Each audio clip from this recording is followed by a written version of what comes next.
People का पेड़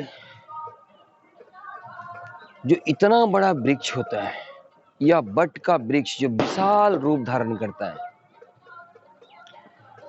जब वो अपनी जमीन पर उगता है तब एक बीज, नन्हा सा बीज किसी जमीन पे पड़ता है, उर्वरक जमीन पे पड़ता है तो विशाल रूप धारण करता है।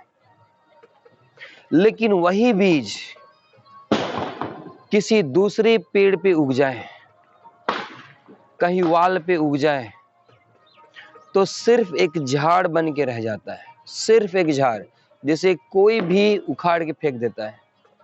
लेकिन जब अपनी जमीन पे उगता है तो उसे लाखों करोड़ों लोग मिलके भी नहीं उखाड़ पाएंगे।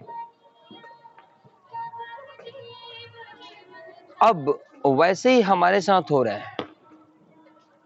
हम चाइना की टेक्नोलॉजी पे, जापान के टेक्नोलॉजी पे, अमेरिका के, इंग्लैंड के और न जाने कितने देशों के हम टेक्नोलॉजियों पे निर्भर कर रहे हैं। हम संस्कृति भी उधर की अपना रहे हैं, हम खान पान भी उधर के अपना रहे हैं। हम धीरे धीरे अपने देश की, अपने चीजों को छोड़ रहे हैं। मतलब हम भी यही कोशिश कर रहे हैं दूसरे पेड़ पे उगने की, मतलब दूसरों के आधार पे हम आगे बढ़ना चाहते हैं।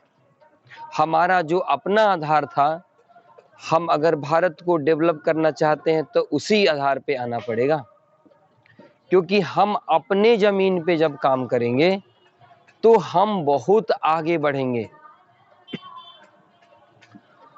हमारे ऋषि महर्षियों की जो परंपराएं थी, हमारे देश के बड़े बुजुर्ग जो काम किए, जो टेक्निक था उनका, उन टेक्निक पर, उनके उन ज्ञानों पर अगर हम चलेंगे तो हम सच में डेवलप करेंगे और ऐसा विशाल वृक्ष की तरह अपने आप को एस्टैब्लिश करेंगे कि कोई उखाड़ के नहीं फेंक सकता।